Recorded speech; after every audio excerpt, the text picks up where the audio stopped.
안녕하세요. 크립토TV입니다. 이번 시간에는 투자하고 있는 우리를 지켜줄 것은 오직 이것입니다. 라는 주제로 말씀을 드려볼까 합니다. 그리고 최근의 뉴스들도 한번 제가 좀 주목할 필요가 있는 것들 한번 간추려 봤습니다. 첫 번째 뉴스는 폭스 비즈니스의 어떤 기자가 있습니다.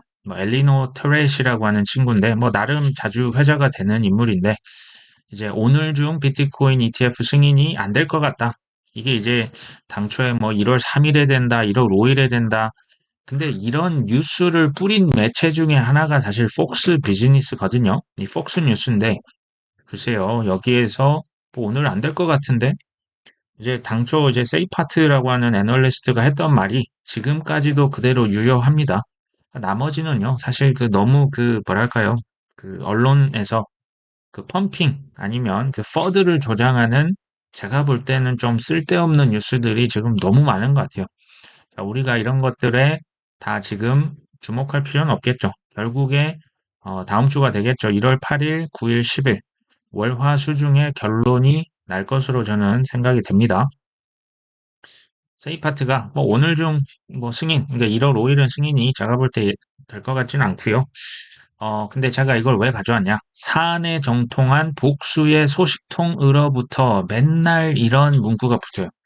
내부 관계자에 의하면, 정통한 뭐, 주요 언론 누구에 의하면, 다 이거 쓸데없는 소식입니다. 이런 거 너무 이렇게 많이 이렇게, 그러니까 보실 필요는 있는데, 이랬다가 저랬다가 마음이 막 싱숭생숭하다? 그럴 때는요, 사실 감정 매매라고 하나요? 뇌동 매매라고 하나요? 감정이 좀 싱숭생숭하실 때는 그냥 매매 자체를 안 하시는 게 제일 좋습니다. 대부분 10에 8, 9는 손실로 이어질 가능성이 매우 높습니다. 그냥 덤덤하게 결과를 기다리면 되겠죠. 바이낸스에서 다크코인, 그러니까 즉 익명성 코인들을 10가지 상폐시킬 가능성이 있다. 여기에 이제 우리가 잘 알고 있는 모네로와 지캐시가 포함이 됩니다. 어떤 사람이 이렇게 얘기합니다. 이 지금 다크코인에 감시 태그를 이렇게 달아놨다고 하는데요. 이 이유는 바이낸스가 미국 법무부와 합의했기 때문이다. 지금 돈 세탁이다, 테러 자금이다, 얼마를 했는지 모르지만 어쨌든 쓰인 거는 사실이거든요. 그러니까, 자, 이 부분에 대해서 감시 태그를 달고 익명성 코인 지금 상폐할 수도 있는 것 같아요. 근데 사실 우리가 잘 알고 있는 DCG 그룹의 베리 실버트, 지금은 회장직 물러났지만요. 자, 이 사람은 예전부터 G캐시의 익명성 기술을 아주 크게 옹호를 했었죠. 그리고 우리나라에서도 대표적인 채굴형 코인 중 하나가 바로 라이트 코인이잖아요. 자, 여기에서 민불웬불, 그러니까 이제 프라이버시 기능이 추가가 되다 보니 우리나라에서 트래블 룰이다 해서 상폐를 다 시켜버렸죠. 근데 지금 바이낸스에서 모네로 G캐시를 몽땅 다 지금 상폐할 가능성을 언급을 한 거죠. 우리 구독자 분 중에서 댓글로 익명성 코인, 이거 어떻게 됩니까? 어떻게 해야 되나요? 이렇게 여쭤보셨던 게 기억이 납니다. 제가 이번 기회에 좀 말씀을 드리면요. 동서고금을 막론하고 사실 엘리트, 지배 계층들은요. 본인들의 자산이 얼마인지, 어디에 쓰는지, 무슨 형태로 보관을 하는지 전혀 공개를 원치 않습니다. 자, 이런 익명성 코인과 이런 기술은요. 제가 볼 때는 절대 없어지진 않을 거라고 봅니다. 수요가 언제든지 있다는 얘기죠. 자, 이런 부분을 베리 실버티가 예전에 지적을 일찍이 했던 것 같습니다. 근데 이제 굳이 저한테 이걸 여쭤보신다면 유망한 기술과 코인은 맞습니다. 근데 개인적으로 사실 이렇게 마음까지 졸여가면서 상패가 되냐 마냐 태그가 붙고 실제로 일부는 상패가 됐거든요. 저는 바이낸스에서 상패가 된다고 이 코인이 없어진다고 생각하진 않습니다. 하지만 굳이 마음 졸여가면서 특히 이제 우리나라에서 받아주는 거래소가 없잖아요. 굳이 이렇게까지 투자를 해야 하나? 왜냐면 이거 말고도 좋은 코인이 너무 많지 않습니까? 저는 이제 개인적으로 그렇게 생각을 합니다. 그리고 이런 퍼드, 사실 바이낸스 퍼드 잊을만 하면 계속 나왔지 않습니까? 해외 거래소 쓰는 거 괜찮을까요? 아니면 빗썸에 코인원에 땡땡 코인 이거 상폐되는 거 아닐까요? 뭐 이런 부류도 좀 비슷한 질문이신 것 같아요. 제가 이제 그 말씀드렸던 것 중에 하나가 투자는 심리다라고 말씀을 드렸지 않습니까? 자, 그렇기 때문에 그 아주 치열하게 공부를 하시고 확신을 가지셔야 한다. 뭐 현금을 한 10% 정도 수중에 갖고 있으면 그러니까 심적으로 이게 안정이 돼요. 그러니까 수익 극대화도 물론 좋죠. 근데 떨어졌을 때 살 수 있는 현금이 나한테 있다는 건 사실 굉장한 안정감을 줍니다. 그리고 이제 뭐 비투나 영끌을 절대 저도 이제 뭐 선물 옵션 마찬가지고요. 이게요, 우리의 심리를 흔들어 놓을 수 있는 대표적인 이런 요소들입니다. 그래서 이제 이런 것들을 굳이 이렇게 마음쪽 심적으로 쫄리면 이게 투자의 실패 가능성이 높다. 그리고 이제 불안하시면요, 안 하시면 됩니다. 제발 안 하셨으면 좋겠어요. 불안하다는 건요, 내 안에 믿음과 확신이 사실은 없다는 얘기예요. 매우 부족하다는 얘기죠. 제가 계속 말씀드리지만 우리가 생각하는 그 큰 성공 있잖아요. 그거 2%라니까요. 대부분 이 반대말로 하면요. 98%는 이 목표 달성을 못 합니다. 그러니까 다 실패한다는 얘기예요. 그만큼 쌀벌한 그 시장이죠. 주식도 마찬가지 아닙니까? 확신이 지금 100% 있어도 매번 당하는 시장이고, 뭐, 리또 속이고, 뭐, 그렇잖아요. 그러니까 이게 이제 뭐 ETF 승인 목전에 왔는데도 뭐 지금 또 뭐 단기적으로 또 떨어진다. 그러니까 이게요. 확신이 없고, 그러니까 심리적으로 말리면 이게 집니다. 그러니까, 좀 불안하면 안 하셨으면 좋겠다라는 생각이 듭니다. 또 최근에 1월 5일 금요일이네요. 그 테더 그 트론 네트워크에서 지금 1.3조 원을 신규 발행을 했다고 합니다. 그리고 같은 날 테더 뭐 이건 한 1,000억 원 정도 이제 크라켄 거래소로 이체를 했다. 사실 이런 그 테더가 거래소로 간다, 뭐 신규 발행이 됐다라는 것은 사실은 긍정적인 얘기죠. 왜냐하면 이걸로 아무래도 코인을 살 가능성이 높습니다. 지금 같은 날입니다. 시간만 다르고요. 지금 1월 5일 이게 지금 한국 시간인데요. 총 2조 6천억 원이라는 큰 돈을 지금 테더사에서 신규 발행을 했습니다. 이게 쉽게 말하면 돈을 찍었다는 얘기거든요. 지금 현재 테더의 시장 점유율, 스테이블 코인 시장에서 점유율이 USDC가 좀 빌빌거리고 있는데 테더가 70%까지 지금 치고 올라옵니다. 지금 테더가 압도적이고요. 지금 계속 누군가 테더를 찍어서 뭐 여기 그 테더의 대표는 이래요. 이거 지금 뭐 재고야. 혹시 몰라서 찍어낸 거야라고 얘기를 하지만 우리는 이게 주 목적이 이제 코인을 여전히 사는 목적이 또 있지 않습니까? 이게 뭐 미 연준에서 돈 찍으면 그 시차를 두고 자산 가격이 오르는 것과 비슷한 겁니다. 이제 테더도 뭐 USDC가 이렇게 발행량이 증가한다. 이제 바로 오르진 않을 수 있지만 시차를 두고 언젠가 이게 이제 총알이죠. 총알들이 언젠가 발사가 되면 코인 가격이 상승할 가능성 뭐 있어 보입니다. 어떤 특정 고래가 있었다고 하는데요. 이건 1월 4일자입니다. 지난 이틀 동안 이게 2.82억이면 우리 돈 뭐 3천억 원, 4천억 원 가까운 큰 돈을 테더입니다. 이것도 스테이블 코인을 거래소로 입금을 했었다. 이 지금 특정 거래가요. 작년 10월 20일 이후에 무려 20억 달러, 20억이면요. 이게 2조 6천억 원입니다. 이 어마어마한 돈을 거래소로 이제 스테이블 코인을 입금했었다. 근데 이 똑같은 고래가 지난 1월 2일과 3일 지금 거의 비슷한 지금 이번에는 이제 한 3천억 정도 되겠죠. 3천 몇백억을 복수 거래소에 입금을 했었다. 이게 뭐 코인베이스, 크라켄, 비트고로 입금을 했다고 하는데요. 이제 해당 주소가 거래소에 스테이블 코인을 입금할 때마다 시장이 상승했고 입금을 멈추면 시장이 흔들리거나 하락했었다. 이게 지금 지난 1월 2일과 3일에 한 3천억, 3천 몇백억을 지금 집어넣었거든요. 그때 하필이면 이 시점, 이 타이밍이 미국 시간이죠. 그 우리가 지금 최근에 조금 놀랐던 그 조정이 있었잖아요. 그 10% 조정 그 시점과 일치합니다. 그러니까 고래가요, 이 조정 시에 테더를 입금했다는 얘기죠. 거래소에 왜 입금을 했을까요? 코인을 사기 위해서 입금을 했다라고 보여집니다. 이게 이제 과거에 큰 입금할 때마다 가격이 상승했는데, 자, 이번에도 오를까요? 그거는 뭐 이제 추론의 영역이긴 하죠. 제가 볼 때는 뭐 ETF 승인이 되는 것에 좀 배팅을 하고 있는 게 아닌가라는 추론을 해봅니다. 근데 팩트는 뭡니까? 이번 조정에서 코인을 지금 2조 6천억 원어치 줍줍했을 가능성이 높습니다. 거래소에 입금해서 뭐 이걸로 뭐 거래소에 그냥 예치만 하고 뭔가 안 하기는 좀 그렇죠. 아무래도 코인을 많이 샀을 것이다 싶습니다. 근데요, 지금 이제 누군가는요, 계속 또 코인을 팔고 있는 것도 사실입니다. 지금 누군가 계속 코인베이스, 바이낸스로 뭐 비트코인 3,000개, 2,000개씩 계속 보내서 팔고 있거든요. 누군가는 팔고 있고, 누군가는 사고 있습니다.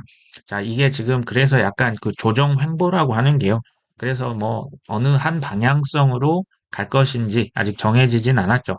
곧 있으면, 하지만 그 방향이 정해지지 않을까 싶습니다. 이건 또 제가 뭐 CBDC 관련 기사인데요. 그 유럽 중앙은행에서 디지털 유로에 대한 연구 영역을 발주했다고 합니다. 자, 그러면서 하는 말이 재밌죠? CBDC 발행 확정을 의미하는 게 아니야. 자, 연준에서도 이거 연구 영역 발주를 했거든요. 그러면서 똑같은 말 합니다. 아, 우리 그 미국 CBDC 발행 여부는 전혀 결정된 거 아니야. 오해하지 마라고 얘기했지만, 그럴까요? 이게 보면 이제 단지 시스템이 뒷받침된다는 전제하에 개발에 문제가 없는지를 살펴보는 차원의 연구 영역일 뿐이다. 자, 우리나라도 똑같은 얘기했어요. CBDC, 근데 지금 뭐 1차, 2차 테스트해서 지금 이창용 우리나라 중앙은행 총재가 CBDC 도입이 시급하다. 작년 12월 달에 얘기를 그때 했었죠. 근데 이제 대놓고 세계 어떤 그 중앙은행도 CBDC를 강행하겠다라고 말하기는 좀 부담스러워요. 그러니까 우리나라 같은 경우는 글쎄요, 조금 제가 볼 땐 예외적인 케이스인데요. 반발을 아무래도 많이 하기 때문에 이게 프라이버시 기능이 실은 없거든요. CBDC 이거 뭐 통제 좀 지나친 빅 브라더입니다. 우리가 돈을 어디에 쓰고 여기엔 쓰지 마. 어떤 개인, 기업을 그냥 수도꼭지 잠그듯이 돈을 잠궈버릴 수가 있습니다. 누가 좋아하겠습니까? 자, 어쨌든 모든 중앙은행장들은 CBDC 찬성이죠. 코인과 스테이블 코인은 항상 반대라는 뉘앙스를 취하고 있습니다. 근데 제가 예언 아닌 예언을 합니다. 자, CBDC 지금은 뭐 도입이 된다, 뭐 파일럿 테스트를 한다. 지금 아직 와닿지가 않잖아요. 근데 이 CBDC가 활성화되어 있을 때 우리가 지금 투자하고 있는 코인들은요, 이미 저세상 달나라에 가 있을 겁니다. 거기에 저는 XRP도 사실은 포함이 돼 있다고 봅니다. 스텔라, 루멘도 마찬가지죠. 이게 아직 활성화되지 않았을 뿐이죠. 자, CBDC는 되고 코인 스테이블 코인은 안 된다. 제가 예전에 비유로 말씀을 드렸는데요. 서울에서 부산 가는데 KTX만 타고 비행기, 민간에서 운영하는 비행기 버스는 안 돼. 이게 말이 안 되잖아요. 이 디지털 화폐가요. 사실 이 친구들이 서로 끊임없이 경쟁을 하는 구도라고 보시면 돼요. CBDC는 국가에서 중앙은행이죠. 크립토, 또 스테이블 코인은 민간이나 일반 사용자들이 이거를 굉장히 좋아합니다. 이게 뭐 효율도 높고요. 그러니까 이 디지털 화폐의 시대에 경쟁하면서 이 생태계가 다 확장이 될 것이다. 어떤 하나만 되고 어떤 것은 안 된다. 전 그렇게 보진 않습니다. 이 디지털 화폐라고 하는 게 결국에는 뭐 메타버스다, NFT, 뭐 인공지능 시대에 이게 다 널리 통용이 될 수밖에 없습니다. 그러니까 이게 그 좀 따로따로가 아니라 다 같이 가는 그런 어떤 미래의 개념으로 이 디지털 화폐 크립토를 보시면 좋을 것 같습니다. 1월 5일자 기사인데요. 코인베이스라고 하는 미국의 최대 거래소죠. 비트코인 매수세가 집중되고 있더라. 이게 이제 연초부터 코인베이스 프리미엄, 그러니까 바이낸스 대비해서 코인베이스 그 비트코인 가격이 $50 지금 더 비싸다라는 얘기입니다. 무슨 얘기냐면 코인베이스에서 누군가 더 많이 사고 있다는 얘기죠. 근데 그 누가 사고 있는지 뭐 마이크로 스트래티지가 사는지 누군가 현물 ETF 승인 기대감에 기관이 사고 있는지 그건 모르겠죠. 하지만 현물 ETF 승인 여부에 따라서 이유가 명확히 드러날 것이다. 그러겠죠. 팩트는 지금 미국 거래소에서 지금 그 외 다른 나라 세계 거래소보다 미국에서 누가 좀 더 사고 있다라는 얘기죠. 추론은 비트코인 ETF 승인 가능성에 선 매매를 하고 있는 게 아닌가. 이건 추론입니다. 어떻게 될지 모릅니다. 근데 만에 하나 이제 그 승인이 만약 거절이 된다. 그러면 단기적인 큰 폭락이 나올 수도 있습니다. 그럴 때는 좀 여유 자금이 있으면 좀 주워 담으시면 좋겠다라는 생각이 들고요. 자, 메커니즘 캐피털의 설립자가 이런 얘기합니다. 현물 ETF 이거 승인이 되면 7억 달러의 시드 머니가 들어올 것이다. 이게 이제 비트코인 현물 ETF 출시 이후 좀 말이 어렵게 있는데요. 제가 이걸 조금 쉽게 설명을 해드리면 ETF 거절 확률 10%에 불과하다. ETF가 승인이 되면 상승할 확률은 특히 이제 1년을 놓고 상승할 확률은 100%다. 비트코인 ETF가 승인되면 비트코인의 그 시드 자금은, 그러니까 최소한의 그 이제 종잣돈이 우리 돈 6천에서 8천억 원이 바로 들어온다. 이게 그냥 완전 최소 금액이라고 하는 거죠. 자, 이 사람이 누군가 해서요. 앤드류 캉을 한번 찾아봤습니다. 뭐 팔로워가 뭐 19만 명이 넘죠. 이 사람이 했던 말을 제가 좀 풀 버전으로 아까 말씀드렸죠. ETF 거절될 수 있는 위험이 있다. 근데 지금 10%밖에 안 되고 승인이 될 확률이 그럼 90%죠. 그랬을 때 1년간, 1년 반간 상승할 확률이 100%다. 17년도에 CME 선물, 비트코인 선물, 이거 상장이 됐고요. 21년도 코인베이스 IPO 됐잖아요. 이때 호재였는데, 그때 비트코인 가격 어땠습니까? 이때가 정점이었죠. 17년 말, 21년도. 그 직후에 비트코인 가격이 크게 떨어졌기 때문에 지금 고인물들은 지금 시점에서 막 들어가려고 지금 막 사고 있는 게 아니라 몸을 사리고 있다. 좀 대기하고 있다 이 얘기입니다. 비트코인 현물 뭐 시드 금액만 지금 엄청나죠. 그리고 뭐 ETF 승인이 되면 그 회사마다 세일즈 마케팅 엄청 할 겁니다. 왜냐하면 그 ETF 상품을 팔아야 되잖아요. 역대급 마케팅이 펼쳐질 예정이다. 이걸 요약하면 이런 말이에요. 지금 설레발 좀 떨지 말고 기다리세요라고 하는 얘기입니다. 저는 좀 이게 공감이 돼서 제가 이 글도 하나 이렇게 퍼왔었죠. 사실 뭐 현물 ETF 말이 많은데요. 우리가 그래도 참고할 수 있을 만한 주요한 차트가 하나가 있습니다. 그게 바로 금 현물 ETF죠. 지금 이 초록색 라인이요. 그 2004년도에 최초의 금 현물 ETF가 그러니까 승인이 된 이후에 금 가격입니다. 보시면 승인이 된 직후에는 조금 하락을 했다가 지금 계속 이렇게 지금 올라가고 있는 모양새죠. 이제 비트코인의 별명이 뭡니까? 디지털 금이잖아요. 근데 그냥 금덩이가 아니고 디지털 금, 그러니까 업그레이드 돼 있죠. 사실 뭐 금덩이를 막 쪼개서 쓸 수도 없고요. 이걸 뭐 결제 뭐 이렇게 잘라서 쓸 수도 없고 이걸 휴대가 편하지 않습니까? 그냥 세계 어디든 보내버릴 수 있는데 그러니까 여러 가지 기능이 비트코인이 더 많습니다. 자, 향후에 가격 어떻게 될까요? 많이 올라가겠죠. 올라갈 겁니다. 근데 제가 여기서 말씀드린 건 이거죠. ETF 승인됐다고 해서 무조건 상승이 된다? 제가 지금 이 떨어지는 퍼센티지를 한번 대략 봤더니 첫 번째는 한 20% 순간 폭락을 합니다. 두 번째는 거의 40% 가까이 금 가격이 빠집니다. ETF 승인이 됐는데 이렇게 폭락이 일어날 수 있습니까? 있습니다. 하지만 중장기적으로 보면 이제 7년, 8년 동안 약 금 가격이 4배에서 5배 상승을 합니다. 저는 개인적으로 비트코인은 이렇게 7, 8년까지 걸리지는 않을 거라고 봅니다. 어찌됐든 이 40%까지 떨어진 거 제가 이 시점을 봤더니 그 2008년도 말이더라고요. 이때 그 서브프라임 글로벌 금융 위기 때 금마저도 크게 떨어질 수 있다. 만약 우리 그 뭐 전 세계적인 경제 위기가 만약 발생한다면 비트코인 순간적으로 아주 크게 빠질 수 있습니다. 그러니까 일직선으로 갈 거라고 하는 그런 생각은 그러니까 이 변동성을 우리가 감내하자는 차원에서 말씀을 드렸고요. 제가 마지막으로는 우리나라 IMF 외환위기 있었지 않습니까? 제가 이걸 볼 때마다 좀 마음이 좋지 않습니다. 왜냐하면 이게 97년 12월 3일부터 2001년도에 우리가 졸업을 했는데 문제는 이거죠. 왜 IMF 위기가 왔느냐? 대기업들, 우리나라 뭐 대마불사였잖아요. 뭐 대우부터 해서 삼보그룹이었나요? 수많은 재벌 기업들이 역대급 부채를 끌어다가 그것도 대부분 단기 외채였다고 합니다. 이거를 갚아야 되는데 단기다 보니 소위 말하는 만기 연장을 안 해주니까 그냥 다 부도가 나버렸죠. 근데 이게 이제 국가 차원에서 이제 구제금융 신청했고, 근데 이제 국민들이 금을 팔아서 극복을 했지 않습니까? 근데 금을요, 이거 지금 보시면 금값이 언제일 때 팔았습니까?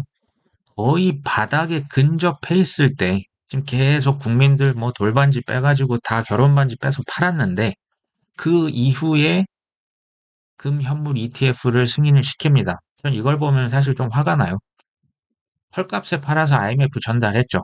한 3년 후에 금현물 ETF가 승인이 되고요. 그 이후에 금값이 폭등이 되네요. 이게요, 그 소위 말하는 부의 트랜스퍼입니다. 부의 이전이죠. 그러니까 우리 같은 일반인들이 바닥에서 투매를 하죠. 팔면, 패닉셀 하면 누군가 집었다가 호재를 빵빵 터트리면서 말도 못하게 가격을 띄웁니다. 이게 역사적으로 계속 반복이 됩니다. 코인이라고 다를까요? 똑같습니다. 자, 외국의 자본이 이때 우리나라 시중은행 지분을 70% 이상, 뭐 시티뱅크는 사실 100%다 가져가죠. 이게 이제 그 우리 은행이 배당주라고 하잖아요. 그 배당금을 엄청 많이 주는데 그 배당금이 우리나라 투자자가 아니라 다 외국에 있는 투자자에게 뭐 어떻게 보면 이게 국부 유출이 된다고까지 볼 수 있는데요.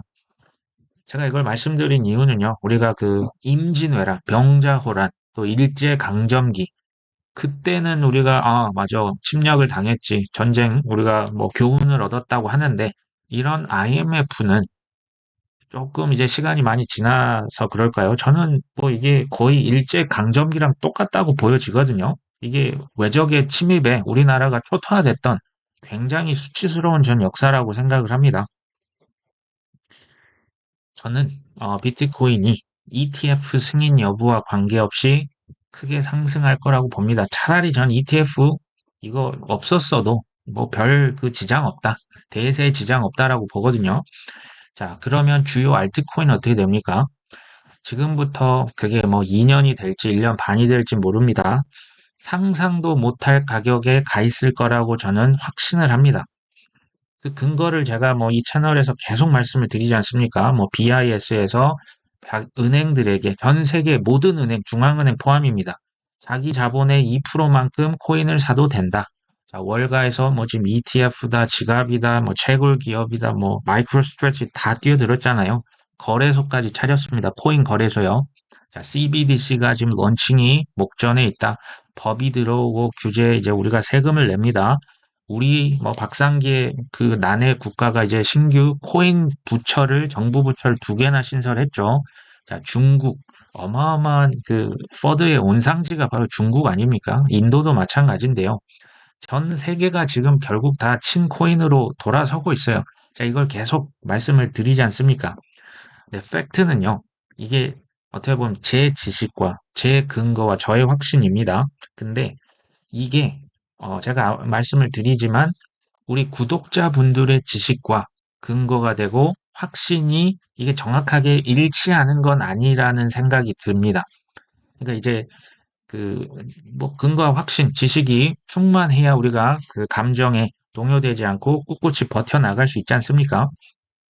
제가 여기서 말씀드리는 부분들을 잘 참고를 해주시되 그 누구도 믿지 마십시오. 제가 이렇게 지금 뭐 이런 저 같은 유튜버의 말도 그냥 참고만 하는 거지.